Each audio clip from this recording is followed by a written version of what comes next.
Welcome to Unstuck with Hydro Air Wellness Lab, the podcast where real people share the real stories behind getting their lives, their bodies, and their mindsets back on track. I'm your host, Breton Hunt, and in every episode we dive into powerful conversations with athletes, weekend warriors, health and wellness professionals, and everyday people who refuse to settle. These are the breakthroughs, the setbacks, the mindset shifts, the moments that get us unstuck. So today's episode is going to be a little different. It'll just be me today. Going to be talking a little bit about an event that we're going to be doing this upcoming year at the end of the year. That's going to be something that I hope continues on through the years, something that becomes kind of an annual event. I'm going to talk about how this event kind of came to be, like an idea, and why it's important to me and why I want this thing to be something that is an annual event. So my grandpa, his name was Robert Hicken, or Bob Hicken. He's been in the Gilbert, Arizona area for quite a long time, probably 50 plus years. He recently just passed away. Funeral services were held this last Saturday, and it just got me thinking a lot about him and his life and really a way to honor him. So my grandpa, he was one of the hardest working people I think I've ever met in my life. I don't know of someone that just was a hard worker like he was.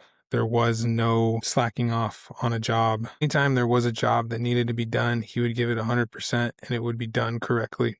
That was one of the things that I learned from him, working with him and doing different things with him. He would tell me that a job was not worth doing if you weren't going to do it right.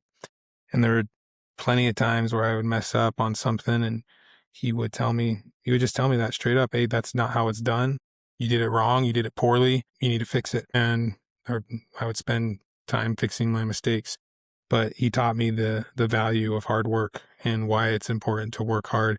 He was born in Utah, grew up his whole life in Utah, lots of just different hardships throughout his life. He lost his mom when he was born. He didn't even know his real mom.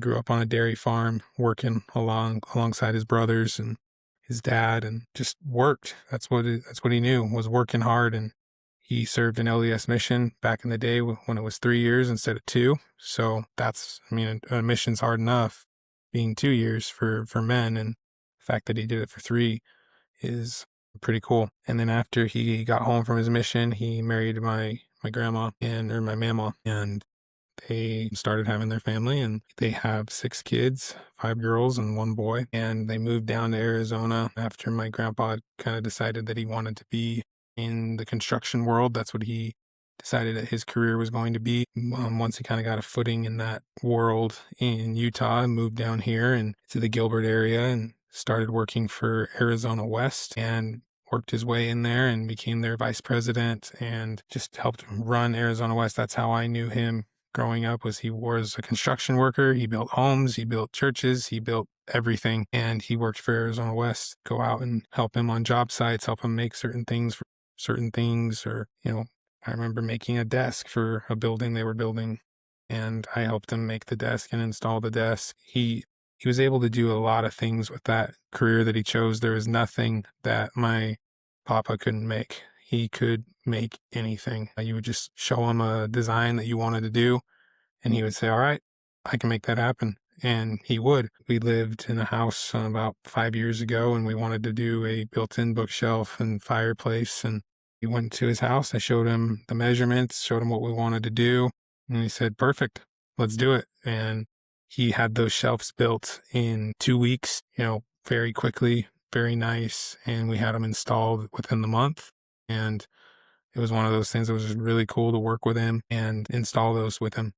And then we moved to a different house, and it was kind of sad to leave those bookshelves in that fireplace, but we moved to a different house and we kind of did a similar thing. And at that point, he was not in the best of health, but he was still able to come out and help me and my dad and kind of guide us, do a little bit of the work to build our new bookshelves and fireplace now. So just, he was an amazing man. He was someone that I looked up to a lot. And about a year ago, give or take, he was having some stomach pain. He was just having a lot of just different pains. And my mama was a nurse, and he was telling her the different symptoms that he was feeling. And she told him that he needed to go in and get that checked out. So they went in and found that he had some esophageal cancer. And so he went on to chemo and he did all this stuff and just had a went back and forth on a lot of different things and treatments and different things of trying to get the cancer under control.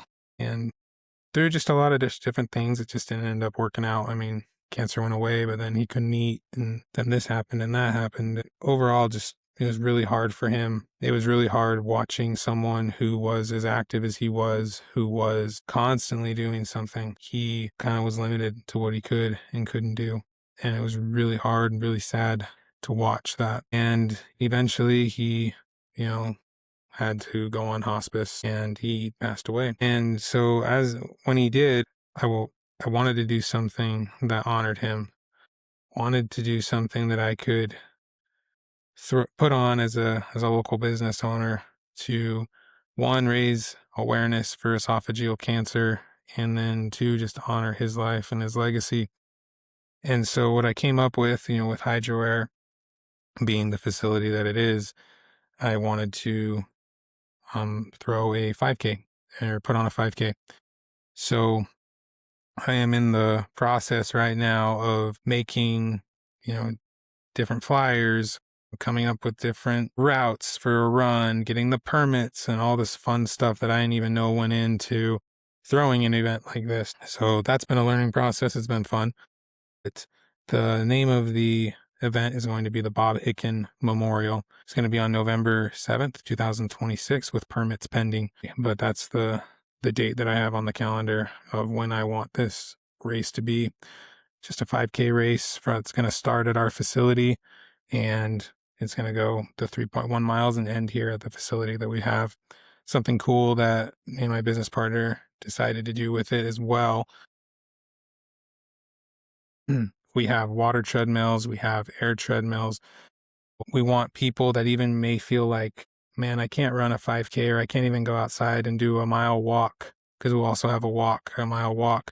We want those people to be able to participate if they want to participate. And so with our water treadmills and our Boost microgravity treadmills, we'll be able to accommodate some people in there that will be able to run or walk the mile, and those that won't, it'll help them be able to participate as well. So we're really excited about that, being a part of it as well. I think it's going to be a really cool event. I have a lot of things planned, a lot of people already reaching out and saying, yeah, we'd love to be a part of it. We want to do this with you. And so that's meant a lot just in the early stages of things, just saying, yeah, we've got you. We'll help you out. So more details to come on that side of things, registration and all that. If someone wanted to sponsor, we'll have all that information here within the next month or two. My papa left a legacy of working. He left a legacy of love. He left a legacy of serving and helping other people. And he impacted my life a lot. I mentioned in the first episode that I did this, that I think I mentioned it, but we lived in Peru when I was 12. My dad moved our family to Peru, and being a 12-year-old kid, it was really difficult for me. It was hard to leave my friends. It was hard to go to a whole new country and not know anybody, not know the language. And I really struggled with it for a good year. We were only down there for 2 years. The second year was a lot better, but I credit the second year being better to my papa. We came home, and the winter break for here was summer break in Peru. So we would come back during the winter, but we would stay for 5-6 weeks because that was our summer break. And so with it being summer break and all of my cousins and my friends in school, because here it was during the winter. So after their winter break, after Christmas, they went back to school. Papa would always have me come work with him. And so one story that I like to tell is I was sleeping downstairs in the basement, and it was 4 o'clock, and he came downstairs and turned on my light, and he said, "Hey, get up, daylight's burning." And I looked at him, I said, "What?" He said, "You're coming to work with me today. Come upstairs, I'm making breakfast." And I thought he was kidding. I don't know why I thought he was kidding. I should have known a little bit better. I knew, who he was and what that meant when he said I was going to work with him, but for whatever reason, I thought he was kidding.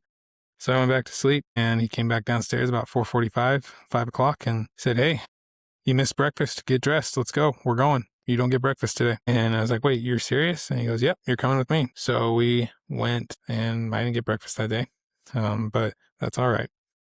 But we were building different things, working in his shop, and he told me, he said, "Do you realize what a good opportunity you have right now, living where you're living?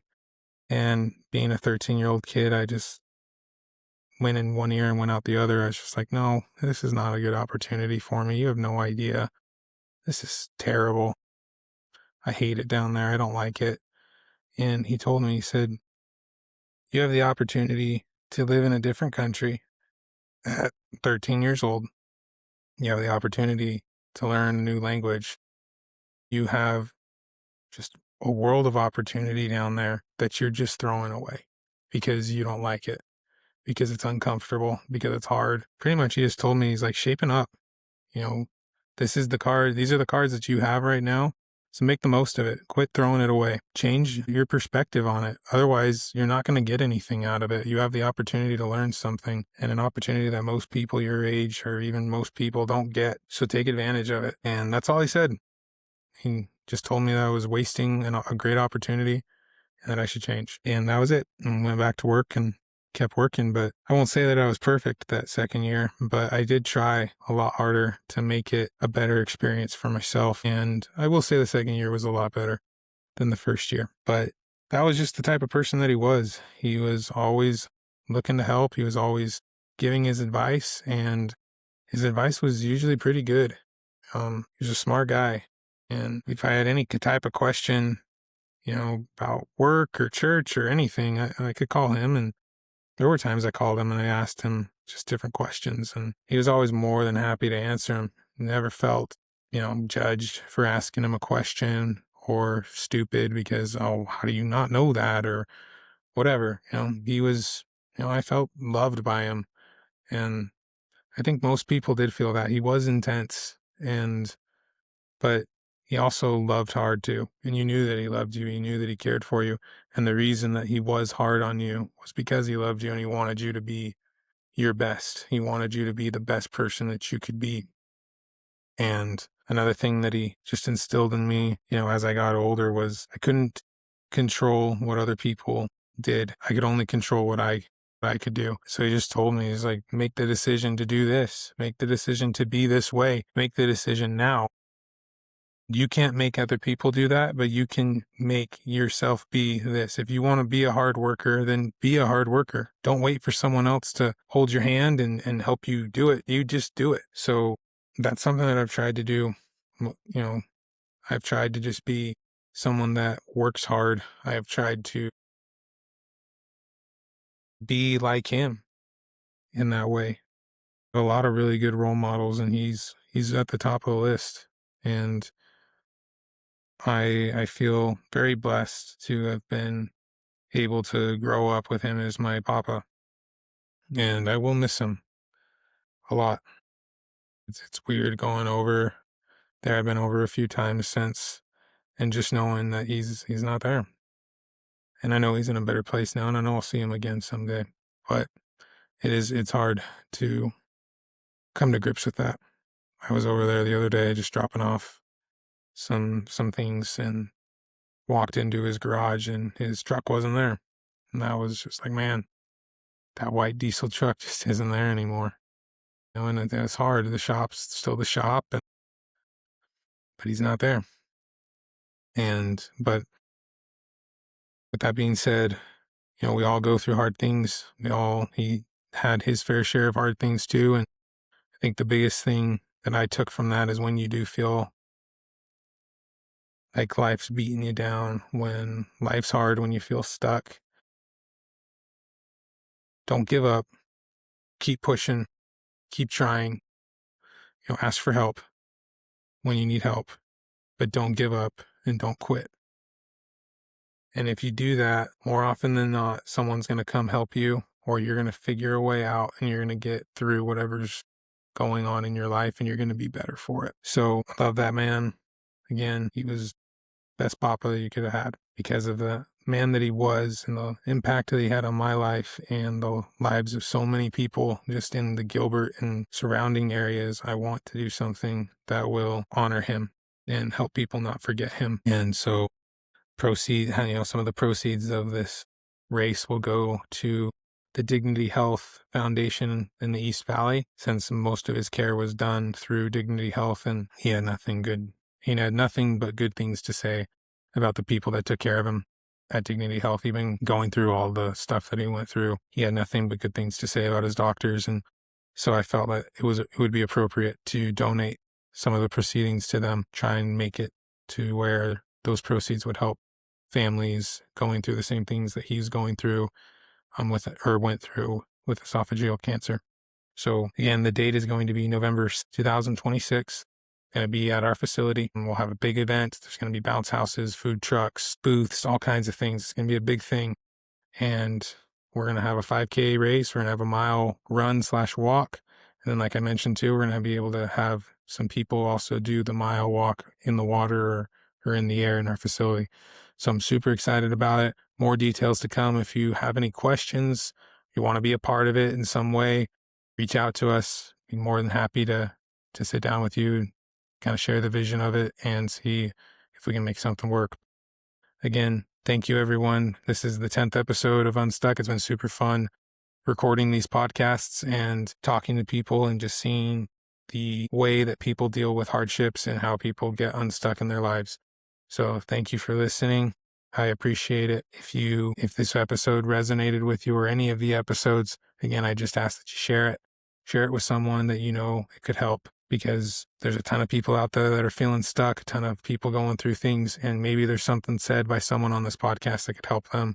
So please share the podcast. And if you like it a lot, feel free to subscribe. We'd appreciate it. But thank you so much, everybody. Again, I'm Breton Hunt with Unstuck. And remember that progress begins with one step. We'll see you next time.